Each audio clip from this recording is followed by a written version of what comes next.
साथियों नमस्कार, सत श्री अकाल, अस्सलाम वालेकुम। मैं एडवोकेट मतलूब चंदेल। ये वीडियो आपके लिए इतना निहायत ही ज़रूरी है, ना तो इसको आप स्किप करें, ना इससे दूर जाने की कोशिश करें, क्योंकि ये वीडियो ही नहीं बल्कि आपकी ज़िंदगी का एक दस्तावेज है। तो आप इस पूरे मामले को पहले सुन लीजिएगा। और स्पेशल हमारे साथी जो भारत के रहने वाले हैं, वो नागरिकता को लेकर अभी भी डाउट में जीवन यापन कर रहे हैं, ये उनकी जिम्मेदारी है कि इस वीडियो को सुनें और अपने साथियों तक भेजें। चलिए हम बात करते हैं पश्चिम बंगाल में एक ऐसे मामले की। क्या मामला है पूरा समझ लेते हैं साथियों। पश्चिम बंगाल में SIR स्पेशल इंसेंटिव रिवीजन के दौरान मतदाता सूची वोटर लिस्ट की जांच की जा रही थी। इसी प्रक्रिया में मिस्टर नासिर नाम के एक व्यक्ति का वोटर लिस्ट से नाम हटा दिया गया। नाम हटाने के बाद प्रशासन ने उसकी नागरिकता को डाउटफुल माना और उसको डिटेंशन सेंटर भी भेज दिया आनन फानन में, क्योंकि प्रशासन तो ये करने को बैठा है, वो तो नियम फॉलो करेगा। अब मिस्टर नासिर कोर्ट में जाते हैं तो कोर्ट में अपनी नागरिकता साबित करने के लिए कई दस्तावेज पेश करते हैं।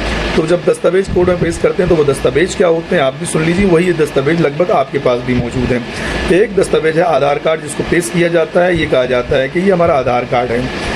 फिर पेश करते हैं पैन कार्ड, फिर पेश करते हैं भाई साहब वोटर ID, उसके बाद पेश करते हैं कोर्ट के अंदर बैंक पासबुक। अब इसके बाद जो पुश्तैनी ज़मीन है उनके पिता और माता के नाम चली है, वो दस्तावेज भी पेश करते हैं।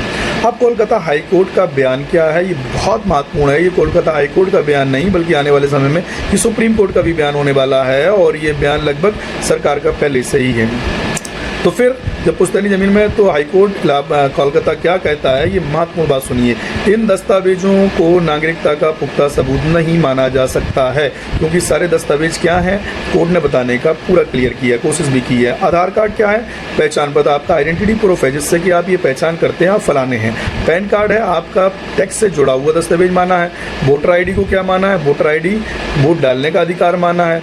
बैंक पासबुक को वित्तीय ट्रांजेक्शन माना है, आपका मतलब वित्तीय रिकॉर्ड्स का ट्रांजेक्शन रिकॉर्ड है। लेकिन ये सभी दस्तावेज कोर्ट ने कहा सिटीजनशिप का अंतिम प्रमाण पत्र नहीं है।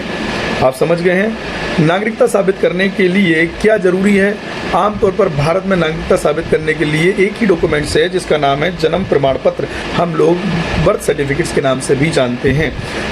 उसके अलावा सरकारी रजिस्टर्ड जैसे कि NRC यदि हुआ हो, अन्य रिकॉर्ड्स, नागरिकता रिकॉर्ड्स जैसे कि सिटीजनशिप आइडेंटिटी कार्ड डॉक्यूमेंट्स। इस केस का बड़ा असर क्या है, यह फैसला इसलिए महत्वपूर्ण हो चुका है क्योंकि बहुत से लोग आधार कार्ड को, वोटर कार्ड को, ID कार्ड को अपना नागरिकता प्रमाण पत्र मानते हैं।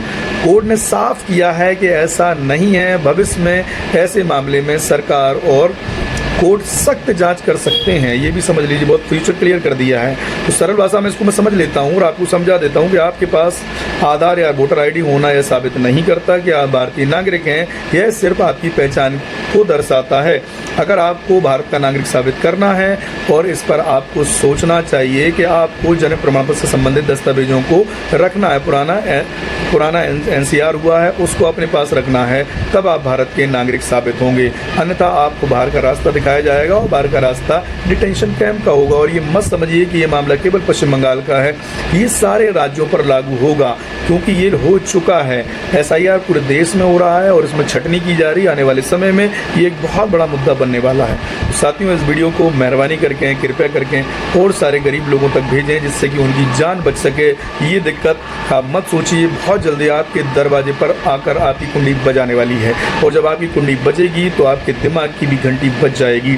इससे पहले कि ये समस्या आपके सामने आए, आप अपने लोगों तक इस वीडियो को भेजकर अपनी तैयारियों को मुकम्मल और पुख्ता करने का काम करें, जिससे कि आप प्रॉपर भारत के नागरिक रह सकें। अदरवाइज डिटेंशन कैंप की दीवारें आपका और हमारा इंतजार कर रही होंगी, उनसे बचने के लिए आपको इस तरीके का काम करना ही पड़ेगा। तो शुक्रिया, धन्यवाद। इस वीडियो को अगर शेयर कर देंगे तो आपके लिए बहुत अच्छा होगा और दूसरों के लिए भी बहुत हितकारी होगा। शुक्रिया, थैंक यू वेरी मच।